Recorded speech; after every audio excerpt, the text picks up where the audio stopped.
আদায় বন্ধ হওয়ায় আনন্দিত বাদুড়িয়া ও বসিরহাটের গাড়ির চালক থেকে গাড়ির মালিকেরা।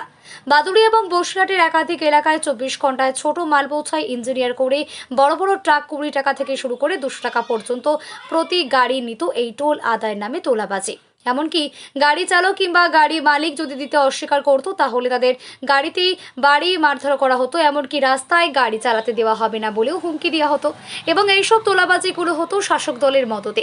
বাদুড়িয়ার রত্তলা এলাকায় এবং বসিরহাটের জেলখানার মোড়, রেজিস্ট্রি অফিস মোড়, SN ব্যানার্জি রোড, বসিরহাট পৌরসভার একাধিক জায়গায় এই টোল আদায়ের নামে তোলাবাজি চলতো বলে অভিযোগ বিজেপির। সেগুলো বন্ধ হয়ে যাওয়ায় রীতিমতো আনন্দিত গাড়ি চালক থেকে শুরু করে গাড়ির মালিক এবং সাধারণ মানুষেরা। তাদের দাবি, বন্ধ যখন গড়েছে এই সরকার তাহলে যেন আমাদের এই অবৈধ তোলাবাজি শুরু না করে। আর এই বিষয়ে স্থানীয় বিজেপি নেতাকর্মীরা সুর চড়িয়েছে। পাশাপাশি পৌরসভার চেয়ারম্যান বলেছেন, এই টোল বৈধ, এটা কোনো অবৈধ কাজ নয়।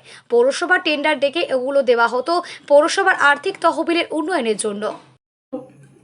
বাদুড়িয়া পৌরসভায় অবস্থিত 3 নম্বর ওয়ার্ডে একটি টোল বেআইনি টোল হিসাবে এরা তোলাবাজি জুলুমবাজি করে এরা সবসময় তুলতো। আর কি এই টোলের একটা কোনো অবৈধ টোল যারা বলা হয়, এটা চেয়ারম্যানের পকেটে এটা তোলাবাজি হিসাবে এদের যদি টাকা দেওয়া হয়, টেন্ডার যদি করা হয় 1 লাখ টাকা, কিন্তু এটার টাকা জমা হয় ব্যাকগ্রাউন্ডে 2 লাখ টাকা।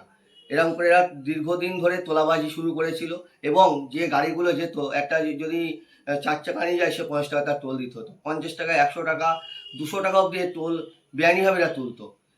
এই কারণেই যে আমাদের রাজ্যের মুখ্যমন্ত্রী শুভেন্দু অধিকারী আসার পরেই যে বেআইনি টোল তারা বন্ধ করাতেই আমাদের এলাকায় মানুষ খুবই খুশি।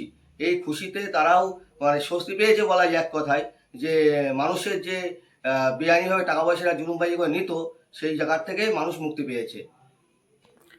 এই টোল থেকে কি হতো বলুন তো?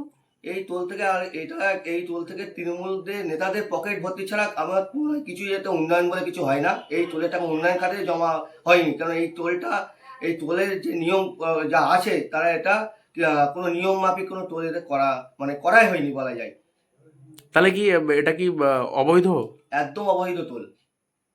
আচ্ছা, এখান থেকে কত টাকা করে নেওয়া হতো? এখান থেকে আর গাড়িতে গাড়ি পেয়ে তো 20 টাকা, 50 টাকা, 100 টাকা, 200 টাকা, 500 টাকা নিয়ে এরা যখন রাত বাহার যত হবে এদের তখন টোকেন দেয় না। এরা গভীর রাত্রে টোকেন দেয় না, এমনি হবে এরা টোলটা নিয়ে এদের নিজস্ব পকেট ভর্তি করে। এই হলো এদের কাজ। এটাগুলো কোথায় যেত? আমার মনে হয় যে টিএমসির বড় নেতাদের হাতে এটা হয়ে যেত। কেউ বলে থাকে উনি না জেনে বলছেন, তার কারণ আমরা টোল ট্যাক্সটা বিগত 2 বছর ধরে আমরা টেন্ডারের মাধ্যমে আমরা একটা এককালীন টাকা নিয়ে 1 ইয়ারের জন্য টেন্ডারে টোল ট্যাক্সটা আমরা দিচ্ছি। সেই টাকাটা মিউনিসিপ্যালিটিতে ক্যাশ ঘরে জমা হচ্ছে, সেখান থেকে তারা রিসিভ নিচ্ছে। যেমন গত বছরও আমরা 4 লাখ টাকা টোল ট্যাক্স আমরা টেন্ডার করেছিলাম। যারা টোল নিয়েছিল তাদেরকে যেতে বলুন, তারা রিসিভ দেখাবে, বা তারাও যদি না দেখাতে পারে অফিসে আসুন, অফিস দেখিয়ে দেবে যে গত বছর আমরা 4 লাখ টাকা নিয়েছি, তার রিসিভ অফিসে আছে এবং পৌরসভার ক্যাশে সে টাকা জমা আছে। অর্থাৎ পৌরসভায় অফিসিয়ালি যখন কোনো টাকা জমা হয় সেটাকে তোলাবাজি বলে কিনা আমার জানা নেই। আর এবছরেও আমাদের টেন্ডার প্রসেস প্রায় কমপ্লিট, কিন্তু নির্বাচন ঘোষণা হওয়ার কারণে আমরা ওদের কাছ থেকে টাকাটা জমা করতে পারিনি বা রিসিভ দিতে পারিনি। আমাদের মিউনিসিপ্যাল রুলসে আছে টোল নেওয়া যায় টেন্ডারের মাধ্যমে, কিন্তু গভর্নমেন্ট একটা অর্ডার দিয়েছে, আমরা আজকেই দেখলাম যে এই মুহূর্তে টোল নেওয়া যাবে না, বন্ধ রাখতে হবে, যার জন্য আপাতত আমরা টোলটাকে বন্ধ রাখছি। বলছি, এটা পিডব্লিউডি রাস্তার উপরে কি গভর্নমেন্ট টোল নিতে পারে পৌরসভা? আর এটা কি বৈধ টোল? অবশ্যই, যেহেতু টেন্ডারের মাধ্যমে মিউনিসিপ্যালিটিতে টাকা জমা হচ্ছে, অফিসিয়ালি জমা হচ্ছে, বৈধ টোল তো বটেই। আপনার হাইওয়ের উপরে যে টোলগুলো চলছে, Delhi road, Bombay road, state ওয়েতে, তো সেগুলো কি বৈধ টোল নয়?